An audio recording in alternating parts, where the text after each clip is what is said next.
तो भी हानि से मैं ना डरूं। चाहे घोर अंधकार की तराई में चलूं, तो भी हानि से मैं ना डरूं। क्योंकि तेरे सोंटे और तेरी लाठी से सदा शांति मुझे मिलती रहे।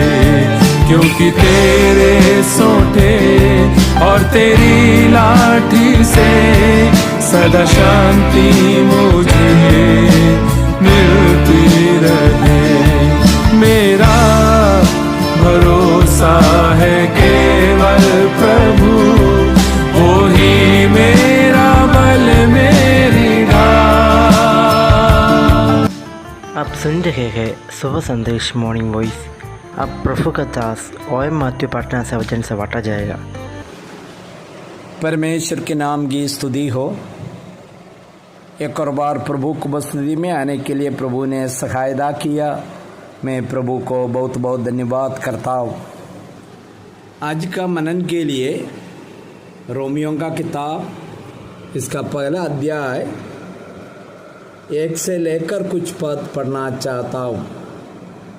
पौलुस की ओर से, जो प्रभु यीशु मसीह का दास है और प्रेरित होने के लिए बुलाया गया और परमेश्वर के उस समाचार के लिए अलग किया गया, जिसकी उसने पहले ही से अपने भविष्यवक्ताओं के द्वारा पवित्र शास्त्र में अपने पुत्र हमारे प्रभु यीशु मसीह के विषय में प्रतिज्ञा की थी, जो शरीर के भाव से तो दाऊद के वंश से उत्पन्न हुआ और पवित्रता की आत्मा के भाव से मरे हुओं से जी उठने के कारण सामर्थ के साथ परमेश्वर का पुत्र ठहरा है।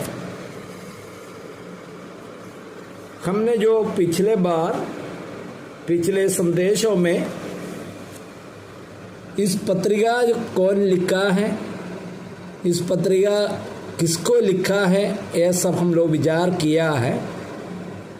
परमेश्वर की बड़ी योजना है इस पत्रिका के द्वारा संपूर्ण सुसमाचार हर एक मानव जाति को मिला है। परमेश्वर की यही इच्छा है, हर एक व्यक्ति इस पत्रिका को अध्ययन करे, संपूर्ण सुसमाचार को जाने। प्रभु यीशु मसीह ने हमारे लिए जो धरती पर संपूर्ण रीति में किया है, ये बात हम लोग अंगीकार करें और हमारा आत्मा का उद्धार हो जाए, यही परमेश्वर चाहते हैं। यदि आप कोई भी जाति का हो, कोई भी भाषा बोलने वाला हो, इस सुसमाचार आपका जीवन को परिवर्तन देने वाला है। यदि आप प्रार्थना के साथ इस अध्याय को पढ़े, इस किताब को अध्ययन करें, आप अपना जीवन में आशीष पाएंगे। हम लोग विचार किया, पौलुस करके एक व्यक्ति के द्वारा इस पत्रिका लिखा। उन्होंने बहुत बड़ा परिवार का व्यक्ति था, ऊंचा पढ़ाई था, लेकिन वो सब छोड़कर अभी वो अपने आप को यहाँ पर बताते हैं कि मैं परमेश्वर का दास है। परमेश्वर का दास कहना सबसे बड़ा महत्व समझा है पौलुस ने।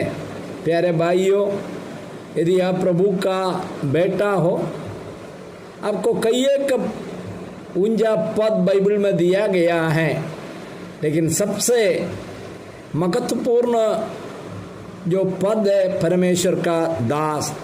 हम पौलुस बता रहे कि मैं परमेश्वर का दास है, साथ साथ बता रहे मुझे सुसमाचार के लिए प्रभु ने अलग किया हुआ एक प्रेरित है।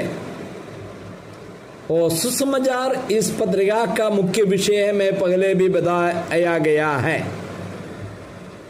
ये एक दिन का विचार नहीं, कई सालों से पहले भविष्यवक्ताओं के द्वारा वायदा किया गया है, बताया गया है जिसकी उसने पहले से ही अपने भविष्यवक्ताओं के द्वारा पवित्र शास्त्र में बताया गया है। यह योजना परमेश्वर ने पहले ही किया, जिसके परिणाम जो व्यक्ति इस सच्चाई को जाने, इस सुसमाचार को अंगीकार करे, अपना जीवन में आशीष पाएंगे।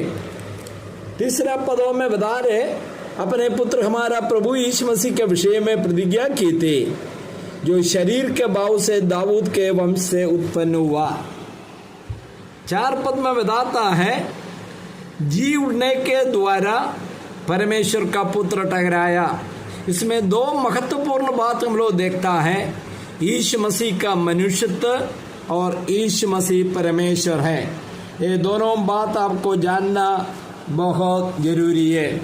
हम प्रेरित पौलुस ने ये सच्चाई पहले से ही बता रहे, इस समाचार में यीशु मसीह संपूर्ण मनुष्य है।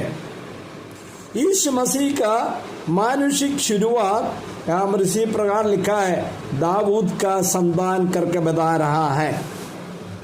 उन्होंने मरियम करके एक औरत के द्वारा इस संसार में जन्म लिया। उसका इतिहास केवल बाइबल में नहीं, इवन और किताब में उस समय का इतिहास लिखने वाला जो इसके बारे में बताया गया। प्यारे भाइयों बहनों, यीशु मसीह एक ऐसा व्यक्ति नहीं है जो कहानी में बताया जाता है। ये इतिहास का पुरुष है, इसमें सच्चाई है। उसका जन्म के बारे में जो ऐतिहासिक सबूत है, इस व्यक्ति के बारे में बताता है, इन्होंने दाऊद का पुत्र कहलाता है। और उन्होंने मरे हुओं से जी उठा, जी उठने के द्वारा परमेश्वर घोषित किया गया, सामर्थ के साथ जी उठा है। केवल जी उठने से वो परमेश्वर घोषित नहीं किया, वो शुरू से परमेश्वर है। लेकिन उन दिनों में जो यहूदी लोग उन पर विश्वास नहीं किया, उनको परमेश्वर के रूप में अंगीकार किया। उनके बीच में यीशु मसीह शक्ति के साथ जी उठने के द्वारा स्थापित किया कि प्रभु यीशु मसीह परमेश्वर है। प्यारे भाइयों, जो व्यक्ति आज इस यीशु को प्रभु जानकर अंगीकार करते हैं, अपना पापों को अंगीकार करे, आपका जीवन बदल जाएगा। यीशु मसीह संपूर्ण मनुष्य है, साथ साथ यीशु मसीह परमेश्वर है। सुनने वाला सबको प्रभु आशीष दे। प्रभु के नाम की स्तुति हो। स्वर्गीय पिता परमेश्वर, आज का इस छोटा सा संदेश सबका जीवन में आशीष का कारण होने पाए। यीशु मसीह का संपूर्ण मनुष्य और यीशु मसीह परमेश्वर है, पूर्ण परमेश्वर है, यह सच्चाई अंगीकार करके यीशु मसीह को अपना जीवन में स्वीकार करके आत्मिक उन्नति, पाप क्षमा और आत्मा का मुक्ति पाने के लिए हर एक व्यक्ति जो अभी तक प्रभु को स्वीकार नहीं किया है, उनका जीवन में कारण बन जाए। ये संदेश उनका जीवन में परिवर्तन का कारण बन जाए। प्रार्थना सुन लिया, धन्यवाद करते प्रभु यीशु मसीह के मधुर नाम में, आमीन।